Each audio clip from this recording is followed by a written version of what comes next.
Friends, यदि आपके पास समय है और आप 15 से 20 साल के लिए म्यूचुअल फंड में इन्वेस्टमेंट करके एक अच्छा रिटर्न चाहते हैं तो आपके लिए small cap mutual fund best option हो सकते हैं। आज हम इस वीडियो में एक ऐसे स्मॉल कैप म्यूचुअल फंड के बारे में डिटेल से बात करेंगे जो पिछले 10 सालों में अच्छा रिटर्न दिया है। वीडियो शुरू करने से पहले एक रिक्वेस्ट यदि आप हमारे चैनल पर नए हैं तो हमारे चैनल फाइनेंस मिरेकल को सब्सक्राइब कीजिए। चलिए फ्रेंड्स, शुरू करते हैं।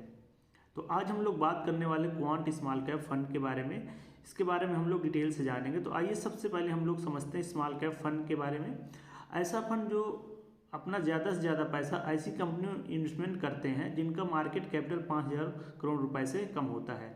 तो ऐसे मार्केट कैपिटल वाली कंपनियां जिनका 5,000 करोड़ रुपए से कम मार्केट कैपिटल होता है वो स्मॉल कैप कंपनियां होती हैं। तो ये स्मॉल कैप कंपनियों में अपना ज़्यादा से ज़्यादा पैसा इन्वेस्टमेंट करते हैं।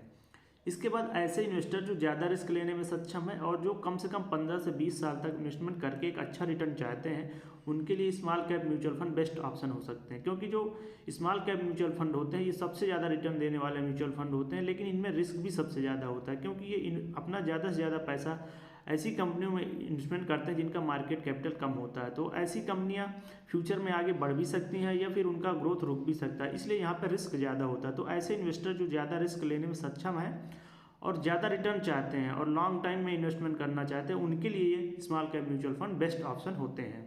अब आइए हम इस क्वांट स्मॉल कैप जो फंड है इसका रिटर्न देखते हैं। इसने पिछले 10 साल में किस प्रकार से रिटर्न दिया है और आगे आने वाले समय में किस प्रकार से रिटर्न दे सकता है। तो इसके हम पिछले 10 ईयर के रिटर्न की अगर बात करते हैं तो इसने एनुअलाइज जो रिटर्न दिया 19.32% तक का रिटर्न दिया है, जो एक स्मॉल कैप म्यूचुअल फंड में लॉन्ग टर्म में एक अच्छा रिटर्न है।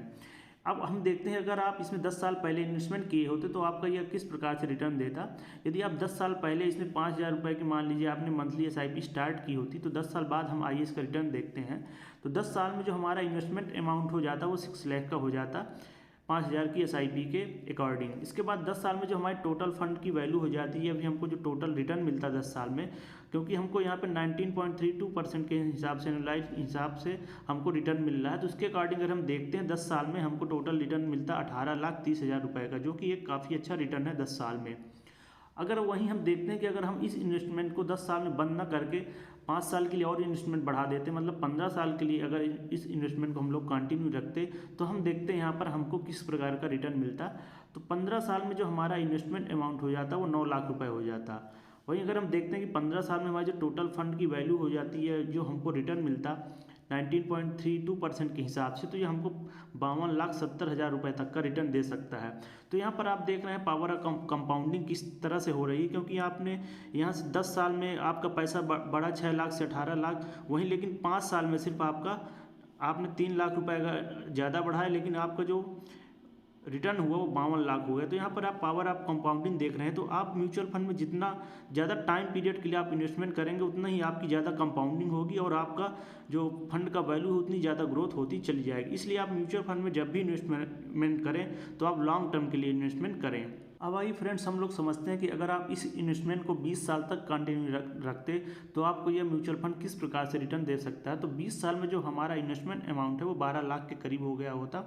वहीं अगर इस म्यूचुअल फंड ने 20 साल में जिस प्रकार से इसने 10 साल में रिटर्न दिया उसी तरह से अगर 20 साल तक यह म्यूचुअल फंड रिटर्न देता रहा 19.32% के हिसाब से एनुअली, तो हमको जो टोटल हमको रिटर्न मिलेगा 1,42,00,000 रुपये तक का हमको रिटर्न मिल सकता है। अगर हमारे पास इससे ज़्यादा भी समय है इन्वेस्टमेंट करने का, मान लीजिए हमारे पास 30 साल तक का समय इन्वेस्टमेंट करने का, अगर हम इस म्यूचुअल फंड में इन्वेस्टमेंट कंटिन्यू रखते तो हम देखते हैं हमारा म्यूचुअल फंड हमको किस प्रकार से रिटर्न दे सकता है। तो अगर हम इस म्यूचुअल फंड में 30 साल तक के लिए इन्वेस्टमेंट कंटिन्यू रखते हैं तो हमारा जो इन्वेस्टमेंट अमाउंट हो जाएगा टोटल 18 लाख रुपये का हो जाएगा टोटल। वहीं अगर इस म्यूचुअल फंड ने 30 साल में भी अपना रिटर्न इसी तरह से बरकरार रखा तो हमारे टोटल फंड की वैल्यू हो जाएगी वो 9,88,00,000 के करीब हो जाएगी। तो यहाँ पर देख रहे हैं आपने कितना बड़ा फंड वैल्यू एकत्रित हो रहा है।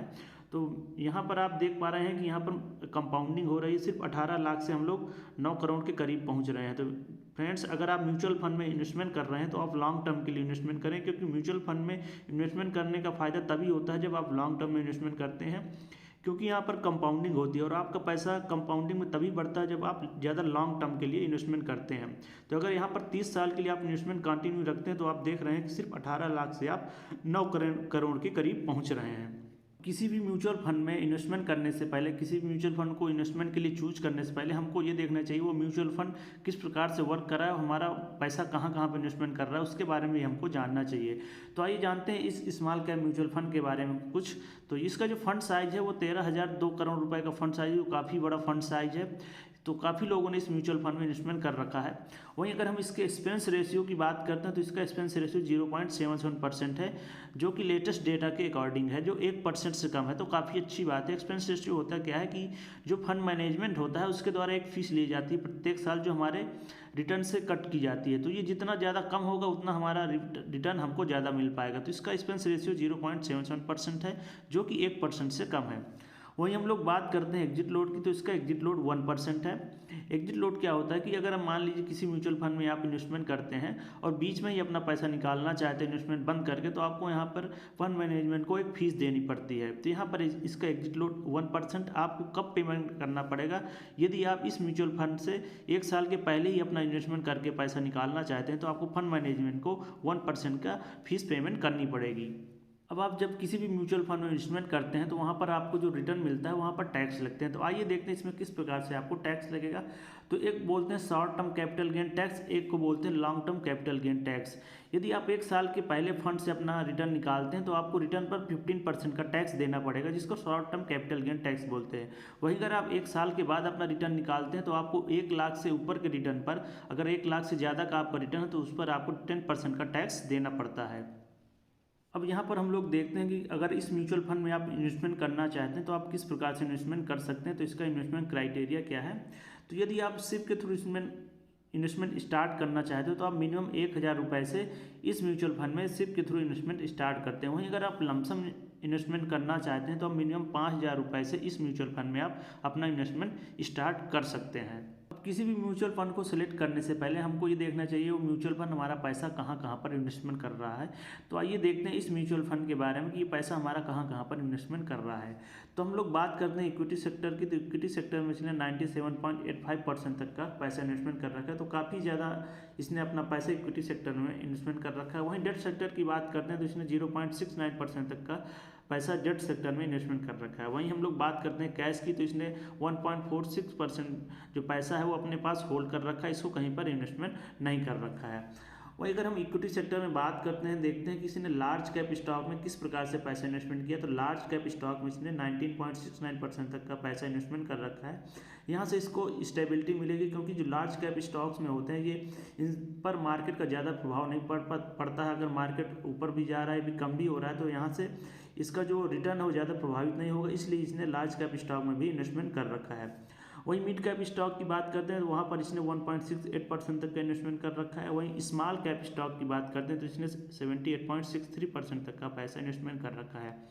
जैसा कि ये स्मॉल कैप म्यूचुअल फंड है तो इसने सबसे ज़्यादा अपना पैसा स्मॉल कैप स्टॉक में इन्वेस्टमेंट कर रखा है।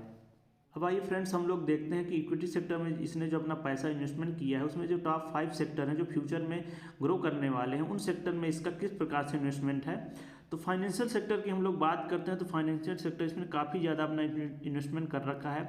फाइनेंशियल सेक्टर में जो भी म्यूचुअल फंड ज़्यादा इन्वेस्टमेंट करते हैं वो म्यूचुअल फंड काफ़ी ज़्यादा अच्छा परफॉर्मेंस करते हैं, क्योंकि फाइनेंशियल सेक्टर जो है फ्यूचर में काफ़ी ज़्यादा ग्रो करने वाला सेक्टर हो जाता है। फाइनेंशियल सेक्टर से मतलब हमारा हो जाता है जो बैंकिंग सेक्टर में अपना इन्वेस्टमेंट कंटिन्यू रखते हैं, वैसे सेक्टर फाइनेंशियल सेक्टर कहलाते हैं। वहीं हम बात करते हैं एनर्जी सेक्टर की। एनर्जी सेक्टर में इसने 15.6% तक का पैसा इन्वेस्टमेंट कर रखा है। एनर्जी सेक्टर एक ऐसा सेक्टर है जो फ्यूचर में बहुत ज़्यादा ग्रो करने वाला सेक्टर है। जैसा कि आप लोग जान ही रहे हैं कि जो रिन्यूएबल एनर्जी है उस सेक्टर में काफ़ी ज़्यादा सब लोग इन्वेस्टमेंट कर रहे हैं, तो उस सेक्टर में भी इसने अपना काफ़ी ज़्यादा इन्वेस्टमेंट बना रखा है। वहीं हेल्थ केयर की सेक्टर की बात करते हैं तो हेल्थ केयर सेक्टर में इसने 11.2% तक का पैसा इन्वेस्टमेंट कर रखा है। हेल्थ केयर सेक्टर एक ऐसा सेक्टर है जो आफ्टर कोविड के बाद काफ़ी ज़्यादा ग्रो करने वाला सेक्टर हो गए हैं, तो इस सेक्टर में भी इसने काफ़ी ज़्यादा इन्वेस्टमेंट कर रखा है। वहीं हम लोग बात करते हैं सर्विस सेक्टर की। तो सर्विस सेक्टर में इसने 9.7% तक का पैसा अपना इन्वेस्टमेंट कर रखा है। वही कंस्ट्रक्शन सेक्टर की हम लोग बात करते हैं तो यहाँ पर इसने 11.3% तक का पैसा इन्वेस्टमेंट कर रखा है। तो ये टॉप 5 ऐसे सेक्टर हैं जो फ्यूचर में ग्रो करने वाले सेक्टर है, वहाँ पर इसने अपना इन्वेस्टमेंट काफ़ी ज़्यादा अच्छा कर रखा है। तो इसके एसेट एलोकेशन को देखते हुए तो यही लग रहा है कि ये म्यूचुअल फंड फ्यूचर में काफ़ी अच्छा ग्रो कर सकता है। तो अगर आप इस म्यूचुअल फंड में इन्वेस्टमेंट करते हैं तो ये आपको अच्छा रिटर्न फ्यूचर में दे सकता है। फ्रेंड्स, मैंने इस फंड्स के बारे में आपको डिटेल में सब कुछ बता दिया है। अब आपको अपने फाइनेंशियल गोल के अकॉर्डिंग म्यूचुअल फंड को चूज करना है। फ्रेंड्स, इस वीडियो को बनाने का मतलब यह नहीं है कि आप इसी म्यूचुअल फंड में इन्वेस्टमेंट करें। बहुत सारे म्यूचुअल फंड स्कीम है जिन पर आप अपना इन्वेस्टमेंट स्टार्ट कर सकते हैं। फ्रेंड्स, यदि आपको ये वीडियो पसंद आया है तो इसको लाइक कीजिए। ठीक है गाइज, मिलता हूँ नेक्स्ट वीडियो में एक नए टॉपिक के साथ। Take care, bye.